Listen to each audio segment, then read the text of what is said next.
오늘은 부활의 메시지라는 주제로 좀 나누고자 합니다. 여러분, 부활이란 뭘까요? 한마디로 부활이란 죽었다가 다시 살아나는 걸 말합니다. 부활은 죽은 사람이 다시 죽는 일이 없는, 썩지 않는 몸으로 다시 산다는 거예요. 예수님도 확실하게 가르쳤습니다. 우리 요한복음 11장 25절 26절 예수께서 이르시되 나는 부활이요 생명이니 나를 믿는 자는 죽어도 살겠고 무릇 살아서 나를 믿는 자는 영원히 죽지 아니하리니 이것을 내가 믿느냐. 기독교는 한마디로 생명의 종교요 부활의 신앙이에요. 우리가 예배할 때마다 신앙 고백하는 사도신경의 결론이 뭡니까? 몸이 다시 사는 것과 영원히 사는 것을 믿사옵나이다. 아멘. 이렇게 하잖아요. 그 영생을 누리는 부활의 신앙이 생명의 종교, 기독교의 진리의 핵심이에요. 그러니까 부활은 인간의 지식으로는 상상도 할 수 없어요. 사람이 죽으면 그것으로 모두 끝난다고 생각합니다. 불신자가 보면 합리적인 생각이에요. 그러나 하나님의 생각과 계획은 달라요. 그러니까 하나님의 일은 사람이 모릅니다. 우리 고린도전서 2장 11절 하나님의 일도 하나님의 영위에는 아무도 알지 못하느니라. 그러니까 하나님은 사람이 할 수 없는 일을 하시잖아요. 우리 마태복음 19장 26절 사람으로는 할 수 없으나 하나님으로는 다 할 수 있느니라. 창조주 하나님께서 무엇인들 못하겠습니까? 사람의 생각으로는 죽음이 끝이지만 하나님에겐 육체의 죽음 뒤에 또 다른 삶이 되어 있어요.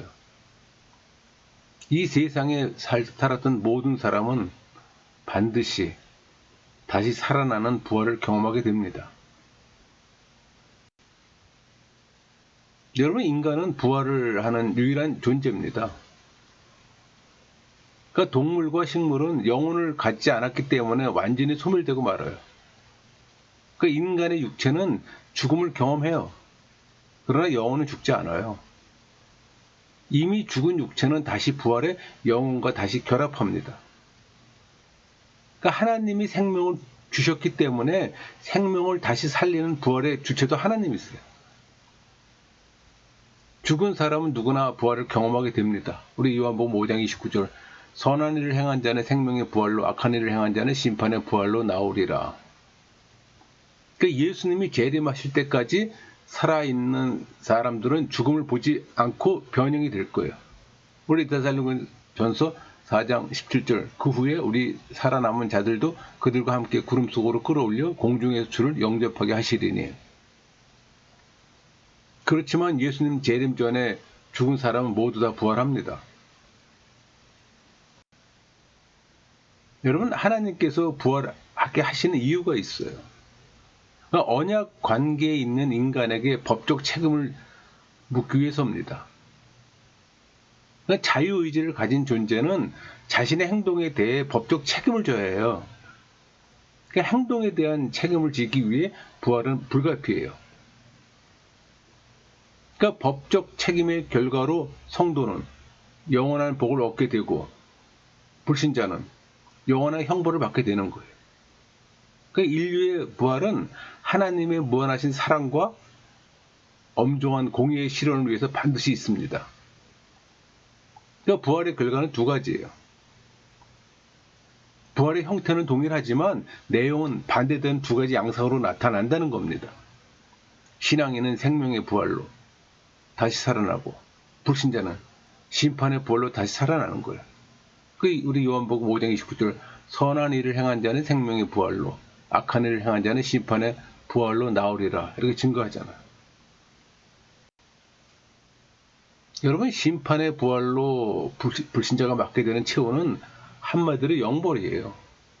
우리 마태복음 25장 46절 그들은 영벌에 의인은 영생에 들어가리라 하시니라. 그러니까 불신자의 부활이 끔찍한 이유는 영원히 형벌을 당하신다는 사실입니다. 잘 표현되는 게 요한계시록 20장 14절 15절이잖아요. 사망과 음부도 불못에 던져지니 이것은 둘째 사망 곧 불못이라.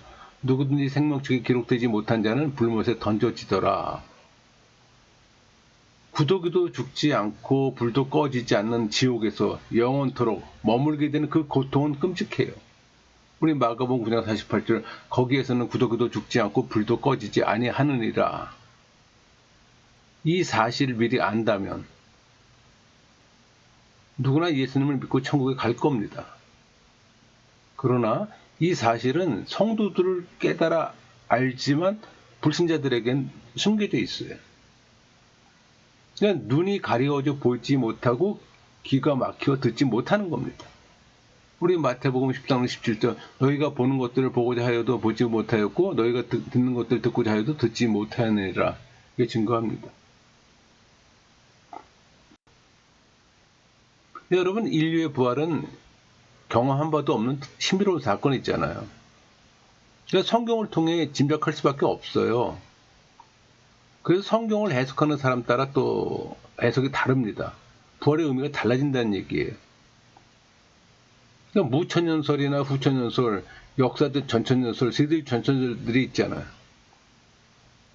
이 세대주의적 전천년설을 지지하는 사람들은 예수님께서 공중 재림하실 때 이미 죽은 성도의 부활이 있고 또 7년 대환란이 끝나고 지상 재림하실 때 이 환란 기간 중에 죽은 성도의 부활이 있으며 또 천년 왕국이 끝날 때 불신자의 부활이 있다고 보는 겁니다. 그 반면에 이 역사적 전천년설은 그걸 지지하는 사람들은 예수님의 공중 재림과 지상 재림을 구분하지 않기 때문에 성도의 부활은 그리스도께서 천년 왕국을 시작하기 전에 있고 불신자의 부활은 천년 왕국 끝날 때 있다고 봅니다. 차이가 있죠? 또 그 반면에 무천년설과 후천년설을 지지하는 사람들은 이 부활의 계기가 되는 예수님의 재림이 천년 왕국 이후 한 번으로 이루어진다고 보기 때문에 성도와 불신자의 구분 없이 모든 인류의 부활이 천년 왕국 이후 한 번으로 끝난다고 봅니다. 뭐 어떤 걸 선택하든지 여러분들의 구원하고 상관은 없어요. 이 신학적인 문제이기 때문에. 다만 이런 것들이 있다 생각하시면 알고만 있으면 되는 겁니다. 이처럼 비록 부활이 이루어지는 횟수에 대한 다양한 견해가 있어요. 그럼에도 불구하고 분명한 것은 모든 인류가 그리스도의 재림 이후 한 사람도 빠짐없이 다 부활한다는 사실입니다. 그건 공통된 의견이에요. 따라서 여러분도 반드시 부활하게 됩니다. 이때 여러분은 생명의 부활을 하시렵니까? 아니면 심판의 부활을 하시렵니까? 여러분, 부활에 오해가 있어요. 보통 사람들이 영혼이 다시 살아난다고 생각해요. 그런 의미가 아니에요. 부활은 육체가 다시 살아나 영혼과 재결합하는 거예요. 그러니까 부활의 날에는 영혼과 육체가 하나가 되어서 영혼이 죽지 아니하는 몸으로서 다시 살아나는 겁니다. 우리 고린도전서 15장 53절 54절 잘 표현되어 있습니다. 이 썩을 것이 반드시 썩지 아니할 것을 입겠고 이 죽을 것이 죽지 아니함을 입으리로다. 이 썩을 것을 썩지 아니함을 입고 이 죽을 것 죽지 아니함을 입을 때 사망을 삼키고 이기리라고 기록된 말씀이 이루어지리라. 여러분, 성령 세례 받은 사람들이 생명의 부활에 참여할 수 있는 근거는 예수 그리스도 때문입니다. 우리 고린도서 15장 20절 그러나 이제 그리스도께서 죽은 자 가운데서 살아나사 잠자는 자들의 첫 열매가 되셨도다. 그러니까 예수님께서 우리의 죄를 위해 죽으시고 사흘 만에 다시 살아나서 부활의 첫 열매가 되셨기 때문이에요. 그러니까 예수님을 영접해 거듭나며 예수님처럼 부활해 천국에서 영생을 누리게 되는 겁니다. 그게 요한복음 3장 16절 말씀이잖아요. 하나님이 세상을 이처럼 사랑하사 독생자를 주셨으니 이는 그를 믿는 자마다 멸망하지 않고 영생을 얻게 하려 하심이라. 생명의 부활은 사망 권세를 깨뜨리시고 부활 승리하신 예수님 때문에 되는 일입니다. 우리 고린도전서 15장 57절 우리 주 예수 그리스도로 말미암아 우리에게 승리를 주시는 하나님께 감사하노니. 그러니까 천국에서 부활의 영광을 누리기를 원한다면 부활해 주신 그리스도를 믿어야 하는 겁니다. 그럼 부활의 주와 더불어 영원히 사는 영광스러움을 누리게 되는 거예요. 여러분, 예수님께서 부활하셨다는 증거를 원합니까? 예수님 부활을 직접 목도한 사도들과 성도들이 목숨을 걸고 굳건하게 예수님의 부활을 수차례 증거했어요. 우리 사도행전 1장 8절 예루살렘과 온 유대와 사마리아와 땅끝까지 이르러 내 증인이 되리라 하시니라 이렇게 말씀하시죠. 그러니까 직접적인 증거는 성경이에요. 하나님의 감동으로 기록된 단 하나의 오류도 없는 성경입니다. 성경에 그리스도 부활에 대한 분명한 증거가 있다는 사실이에요. 다만 그 사실을 믿지 않을 뿐이고 보지 않을 뿐입니다. 그래서 많은 이들이 예수님의 부활을 더 나아가 자신의 부활까지도 인정하지 않는 거예요. 여러분, 부활하신 예수님을 직접 목격한 사람들이 많아요. 아마도 제일 먼저 부활하신 예수님을 만난 사람은 막달라 마리아입니다. 또 다른 여자들도 나타났어요. 그 후에 베드로에게 나타났습니다. 그러니까 엠마오로 가는 두 제자들에게도 나타났어요. 그 후 제자들이 모여있을 때 나타나셨어요. 또 도마를 포함한 제자들이 모여있을 때도 나타나셨고 디베라 바다에서 다시 고기잡이를 하던 제자들에게도 나타났어요. 500명 형제에게도 일시에 또 보이셨습니다. 또 마지막으로 베다니에서 제자들에게 나타나고 그들이 보는 앞에서 승천을 하셨잖아요. 또 다른 증거가 필요합니까? 이걸 믿지 않을 뿐이지.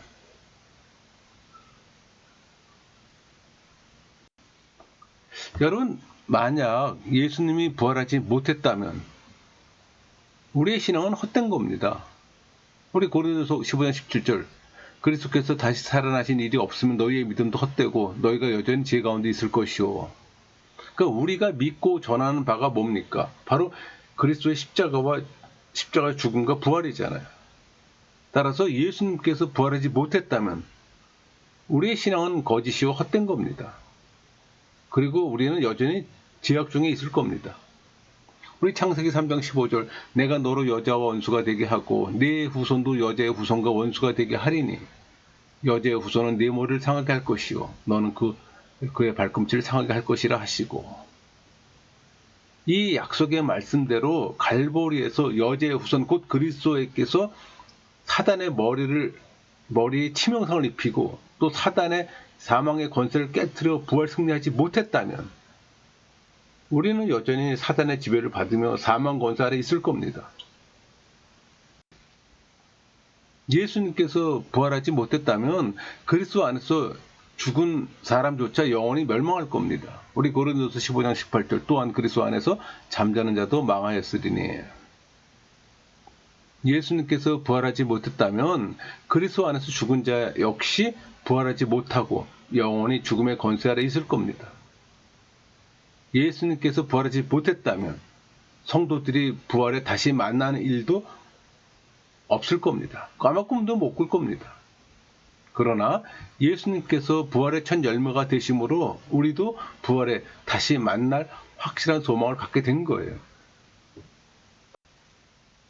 여러분, 성경에 나타난 부활의 주인공들이 있어요.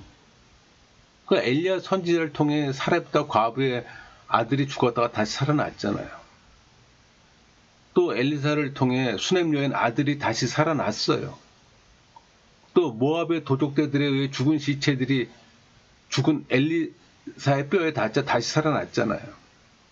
또 예수님 당시에 야이로의 딸과 또 나인성 과부의 아들이 또 다시 살아났잖아요.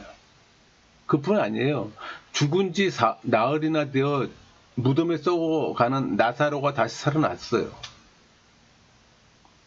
그러니까 예수님의 목숨이 떠나갈 때 무덤이 열리고 죽었던 많은 성도들이 살아난 놀라운 일이 있었습니다. 그게 마태복음 27장 52절 53절 말씀이잖아요. 무덤들이 열리며 자던 성도의 몸이 많이 일어나되 예수의 부활 후에 그들의 무덤에서 나와서 거룩한 성에 들어가 많은 사람에게 보이니라. 그러니까 베드로를 통해 병들어 죽었던 도르가가 다시 살아났고 또 사도 바울을 통해 삼충루에서 떨어 죽은 청년 유두고가 다시 살아났어요. 성경에서 많은 곳에 증거합니다. 여러분, 그리스도의 부활체와 나사로의 부활체는 동일할까요? 그러니까 나사로의 부활체는 그리스도의 부활체와 동일하지 않아요. 나사로는 예수님의 말씀으로 소생했지만 온전히 신령한 몸을 입은 것은 아닙니다. 다시 병들고 죽을 수밖에 없는 몸으로 부활했던 거예요. 그러니까 한마디로 소생한 겁니다. 그러니까 나사로는 그리스도의 부활을 예표하는 사람일 뿐 그의 부활체는 그리스도의 부활체와 결코 동일한 것은 아니에요. 그 당시 나사로의 부활체는 그리스도의 재림 직후 성도가 입을 부활체와도 동일한 것은 아닙니다. 그러니까 그리스도 재림 직후에 있게 될 성도의 부활은 다시 죽을 일이 없는 완전히 신령한 몸으로 부활하는 겁니다. 그게 차이예요. 그러니까 결코 나사로처럼 다시 죽을 몸으로 부활하는 게 아니에요. 예수님의 부활체와 예수님 재림 직후 성도의 부활체는 동일할까요? 이 질문의 답은 확신할 수가 없어요. 동일한 것이 아니라는 생각을 합니다. 왜냐하면은 성자 하나님의 신령한 몸과 피조물의 부활체가 똑같을 수 없을 것으로 생각되기 때문이에요. 그러니까 성도들의 부활체는 주님의 신령한 몸과 여러 부분에 같을 겁니다. 그러나 하나님과 동일할 수는 없잖아요.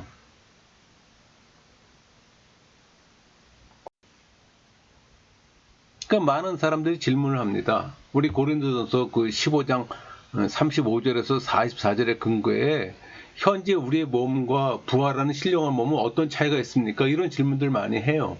궁금할 수 있죠, 당연히. 근데 36절, 37절 볼까요? 어리석은 자여 내가 뿌리는 씨가 죽지 않으면 살아나지 못하겠고 또 내가 뿌리는 것은 장래의 형체를 뿌리는 것이 아니요 다만 밀이나 다른 것을 알맹이 뿐이로되. 그러니까 씨가 죽어서 자라난 식물이 각기 다르듯이 부활한 성도 역시 지금과는 분명히 다른 몸을 입게 될 겁니다. 지금은 개인에 따라 차이는 있어요. 그러니까 영과 육체가 잘 조화되지 않는 몸이 있잖아요.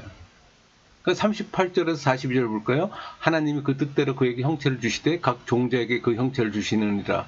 육체는 다 같은 육체가 아니니 하나는 사람의 육체요 하나는 짐승의 육체요 하나는 새의 육체요 하나는 물고기의 육체라. 하늘에 속한 형체도 있고 땅에 속한 형체도 있으나 하늘에 속한 것의 영광이 따로 있고 땅에 속한 것의 영광이 따로 있으니 해의 영광이 다르고 달의 영광이 다르며 별의 영광도 다른데 별과 별의 영광이 다르도다. 죽은 자의 부활도 그와 같으니 썩을 것으로 심고 썩지 않을 것으로 다시 살아나시며. 그러니까 부활하면은 우리의 몸은 모든 면에서 영과 육체가 잘 조화되는 몸으로 입게 되는 거예요. 43절 볼까요? 욕된 것으로 심고 영광스러운 걸 다시 살아나며 약한 것으로 심고 강한 것으로 다시 살아나며. 그러니까 지금은 죽어서 썩을 몸을 입고 있지만 그때는 죽지도 않으며 썩지도 않을 영광스러운 몸을 입게 되는 거예요. 43절 볼까요? 욕된 것으로 심고 영광스러운 것으로 다시 살아나며 약한 것으로 심고 강한 것으로 다시 살아나며. 그러니까 지금은 약한 몸을 입고 있지만 그때는 질병과 강구가 없는 어떤 강한 몸을 입게 되는 거예요. 44절 육의 몸으로 심고 신령한 몸으로 다시 살아나니 육의 몸이 있은즉 또 영의 몸도 있느니라. 지금은 죄의 도구가 되기도 하는 욕된 몸을 입고 있지만 그때는 신령한 몸을 입게 될 겁니다. 여러분 죽으면 가족들을 천국에서 알아볼 수 있을까요? 그렇게 질문하는 사람들이 있어요. 많이들 궁금해합니다. 그러니까 한마디로 말하면 신령한 몸으로 변해서 만나도 서로 알아볼 수 있을 겁니다. 이 세상에서 서로 알던 자들뿐만 아니라 우리가 실제로 보지도 못했던 성경상의 인물들을 알아볼 수 있을 겁니다. 왜냐하면 부활 이후에는 지금과 같은 몸은 아니지만 지금과 전혀 다른 몸이 지금과 전혀 다른 몸은 아니에요. 그러니까 지금보다는 월등한 육체를 입어요. 물론 영적인 눈도 밝아질 것이기 때문입니다. 그러니까 부모 자식이 천국에서 만나려면 전도를 해야 되는 거예요. 가정 모두가 그리스도인이 되어 천국에서 다시 함께할 수 있기 때문에. 그러니까 우리가 천국에서 서로 알아볼 수 있다고 단정한 이유는 뭘까요? 뭐 한마디로 말해서 하나님의 말씀이 성경이 증거하기 때문입니다. 사도 바울은 우리 고린도서 13장 10절 우리가 지금은 거울로 보는 것 같이 희미하나 그때는 얼굴과 얼굴을 대하여 볼 것이요 지금은 내가 부분적으로 아나 그때는 주께서 나를 아신 것 같이 내가 온전히 알리라 이게 증거하잖아요.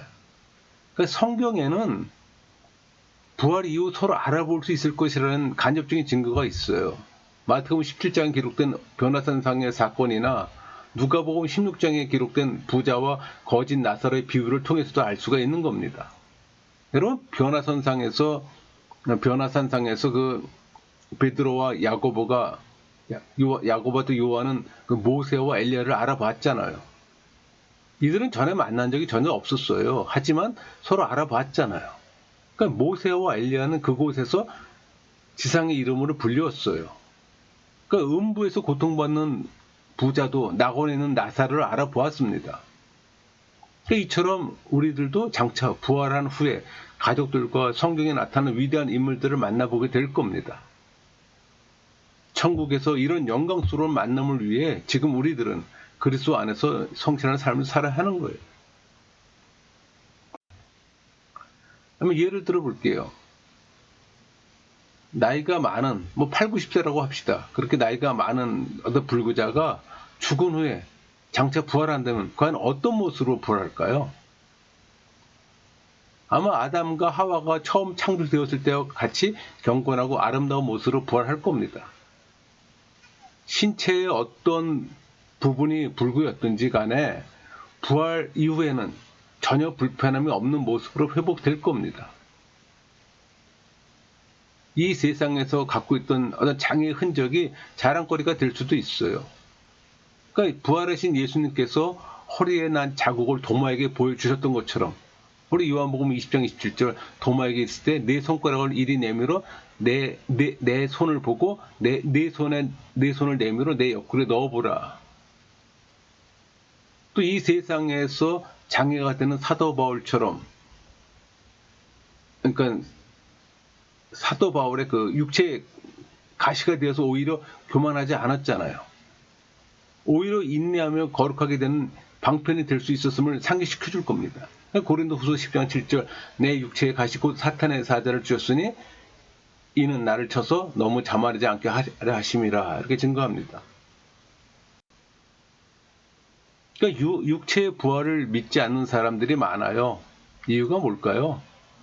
하나님의 말씀인 성경을 알지 못하기 때문입니다. 우리 마가복음 10장 28절 부활이 없다는 사두개인들이 예수께 와서 물어 이르되 그러니까 성경을 바로 알고 예수 그리스도를 구원의 진리로 믿는 사람은 육체의 부활을 믿지 않을 수가 없어요. 그러니까 성경은 예수 그리스도께서 부활하신 것처럼 모든 인류도 부활할 것을 증거하고 있습니다. 그러니까 성경을 바로 알면 육체의 부활을 믿지 못할 이유가 없어요. 살아계신 하나님의 능력을 바로 알지 못하기 때문입니다. 우리 누가복음 20장 38절 하나님은 죽은 자의 하나님이 아니요 살아있는 자의 하나님이시라. 하나님에게는 모든 사람이 살았느니라 하시니. 이 세상에서 사람의 지식과 지혜로 볼 때 부활은 불가능해요. 그러나 천지를 창조하시고 지금도 섭리하시는 하나님의 지식과 능력으로는 전혀 불가능한 것이 아닙니다. 흙으로 사람을 지으시고 코에 생기를 불어넣어 생명이 되게 하신 하나님께서 죽은 자를 다시 살리지 못할까요? 여러분 부활의 소망을 지닌 신앙인들은 이 세상에 어떻게 살아야 할까 생각해 볼 수 있잖아요. 부활의 소망을 땅끝까지 전해야 됩니다. 우리 사도행전 1장 8절 말씀처럼 오직 성령이 너에게 임하시면 너희가 권능을 받고 예루살렘과 온 유대와 사마리아와 땅끝까지 이르러 내 증인이 되리라 하시니라. 그러니까 부활의 소망을 몰라 영벌의 최후를 맞는 수많은 사람들에게 생명과 부활의 복음을 증거해야 되는 거예요. 예수님이 재림하시면 신령하게 부활의 몸을 입게 될 것을 소망하며 이 세상에서 몸과 마음을 더럽히는 죄를 짓지 말아야 하는 겁니다. 우리 고린도서 6장 15절 너희 몸이 그리스도의 지체인 줄 알지 못하느냐? 내가 그리스도의 지체를 가지고 창녀의 지체를 만들겠냐? 결코 그럴 수 없느니라. 결코 이 세상에 줄 수 없는 천국의 신령한 비밀을 알게 되었습니까? 그렇다면 우리 고린도서 15장 50절 형제들아 내가 이것을 말하노니 혈과 육은 하나님 나라를 이어받을 수 없고 또한 썩는 것은 썩지 아니할 것을 유업으로 받지 못하느니라. 썩어질 세상 것에 미련두지 말고 천국의 샬롬으로 기뻐하고 감사해야 합니다. 아무 대가 없이 오직 믿음 하나로 영생 부활의 축복을 받습니다. 우리 누가복음 14장 14절 그리하면 그들이 갚을 것이 없으므로 내게 복이 되리니 이는 의인들의 부활 시에 내가 갚음을 받겠음이라 하시더라. 부활을 소망하는 성도는 아무 대가 없이 선한 일을 하며 십자가를 바라보며 현재의 고난도 감내해야 합니다. 예수 그리스도로 말미암아 부활 승리하게 하시는 하나님께 감사해야 하는 거예요. 우리 고린도서 15장 58절 말씀으로 마무리하고자 합니다. 그러므로 내 사랑하는 형제들아 견실하며 흔들리지 말고 항상 주의 일에 더욱 힘쓰는 자들이 되라. 마치겠습니다.